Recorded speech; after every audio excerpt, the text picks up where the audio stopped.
Well, most of the people we had in mind are dead. So, we had some in mind from that group that is dead. And now we have another group. They may be dead also, based on reports. So I guess you have a third wave coming in. Pretty soon we're not going to know anybody. Well, that was our president, Donald Trump, reflecting on all the various individuals who have been killed in Iran, including individuals that he thought might be a good replacement for the now assassinated Ayatollah Ali Khamenei.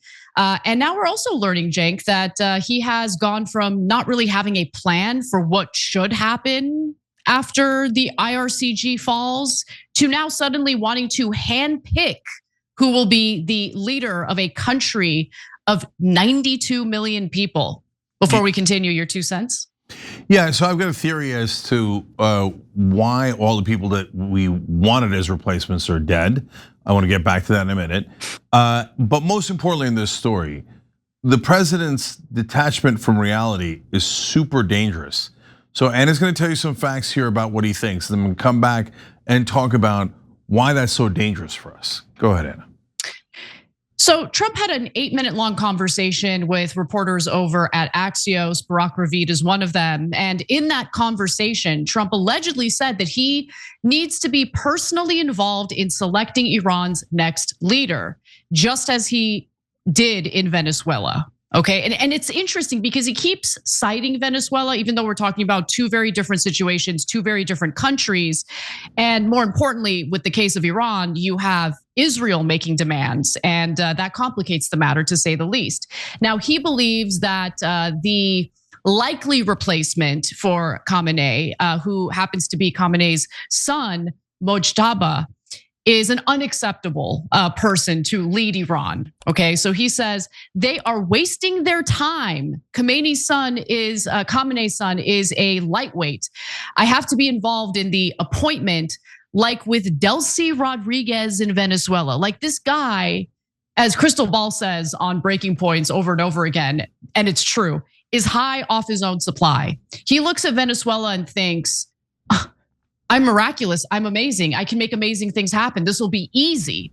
And I don't think that's a mistake, Cenk. I think he's surrounded by yes men who gave him the false impression that this operation in Iran, regime change in Iran, would be simple. Further, he says that Khamenei's son is unacceptable to me.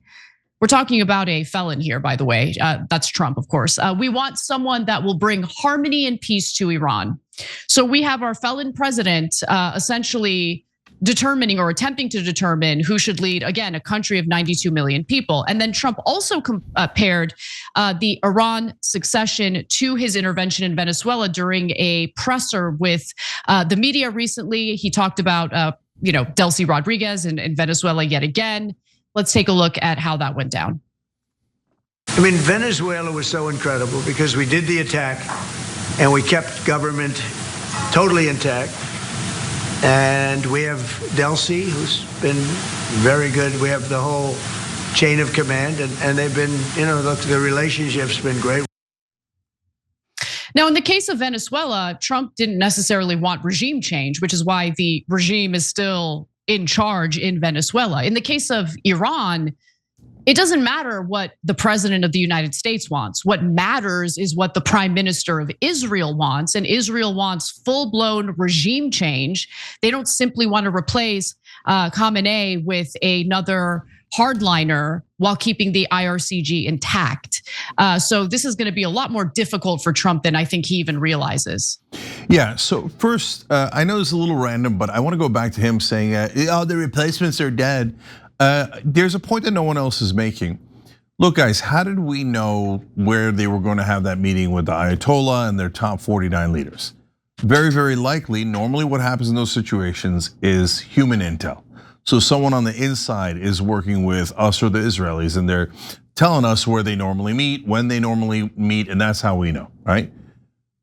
Apparently, we killed those people because they were inside the building. So they didn't wait for them to come out. They didn't wait for their favorite guys. So they're like, oh, our own guys are inside the building, the ones that we thought might take over Iran after we kill the rest of the leadership. Who cares? Who cares that they were working with us? Kill them all. Okay, I mean, you've got whatever questionable morality exists in that case. I'm not even going to get into that. But in terms of strategy, well, that's pretty dumb. So if you had a couple of guys picked out that you thought could be your Delcy Rodriguez, and you were so impatient you just killed them all right, well, no wonder you don't know what the hell is going on. But now to the second point, way more important. This is not normal, guys, and this is not attached to reality.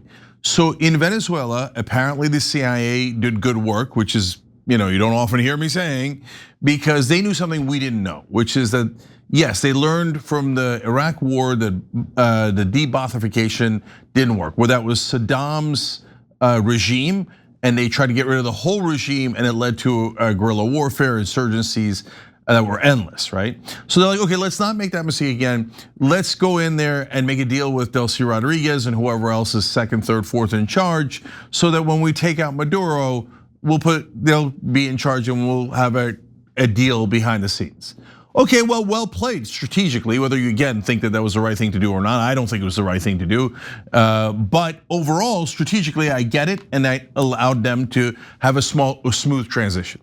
In this case, there's no such thing at all, and everybody knows it, and Trump knows it, the Israelis know it, we all know it. No, the Iranian regime is 100% against us, Israel, Trump. One of their clerics today talking about how they're gonna try to kill Trump, and they're gonna try to kill as many Zionists as they can. And I love the description in the media about that. They're like, they're shocking, threats. Why is that shocking? We killed all their leaders. So of course they're gonna try to kill our leaders. We killed their people. They're gonna try to kill our people. Don't forget, Noble Mobile saving you a ton of money. So a lot of people are signing up now and beginning to realize, what the hell? Why am I paying so much to Verizon and AT&T? So your bill's only $50 a month, but it can actually be less because they give you money back if you don't use your data. So if you're paying more than $50, there's no reason to not switch. It's crazy not to switch because same phone, same number, same contacts, literally nothing changes. TYT.com/switch. TYT.com/switch. All right, we'll be right back. And then, so the regime is completely dug in, and their foreign minister has said, no, we are not interested in a ceasefire. Last time doing a ceasefire was a mistake on our part.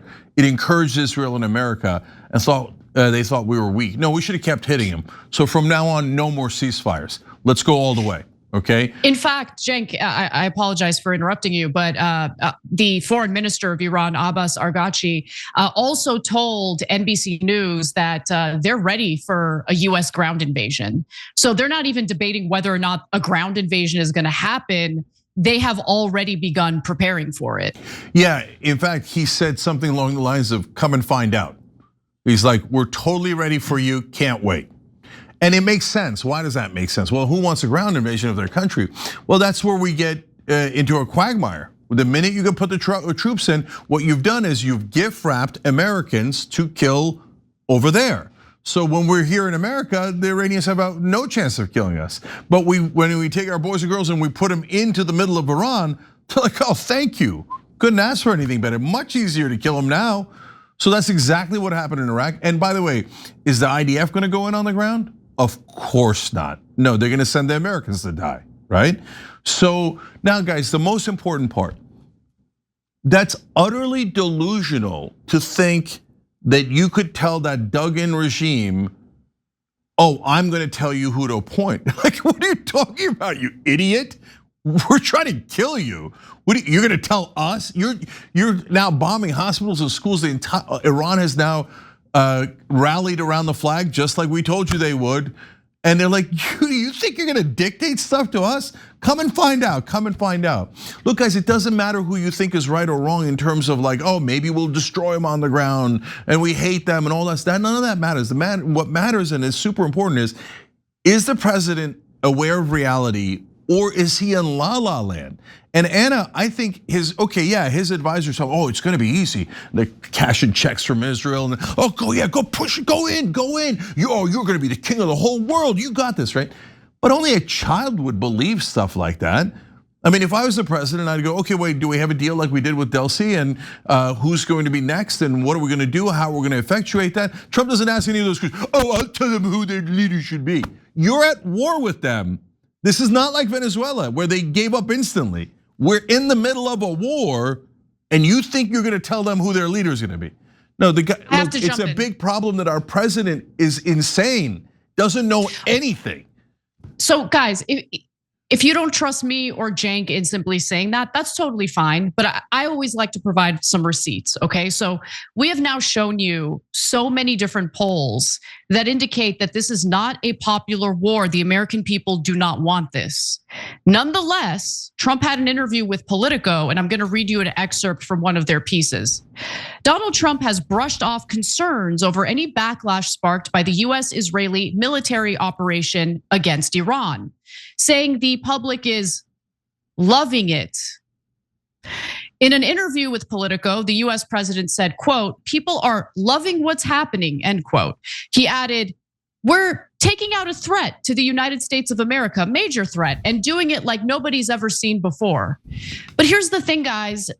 Americans are, I think, in a lot of ways, way more informed today compared to the lead up to the war in Iraq in 2003. And the reason why I say that is because a lot more people are relying on, diverse sources of news. Yes, there's social media. Yes, there are some issues with independent sources not being entirely accurate. But I think one thing that Americans generally understand is that Iran was not an imminent threat or a threat at all to the United States of America.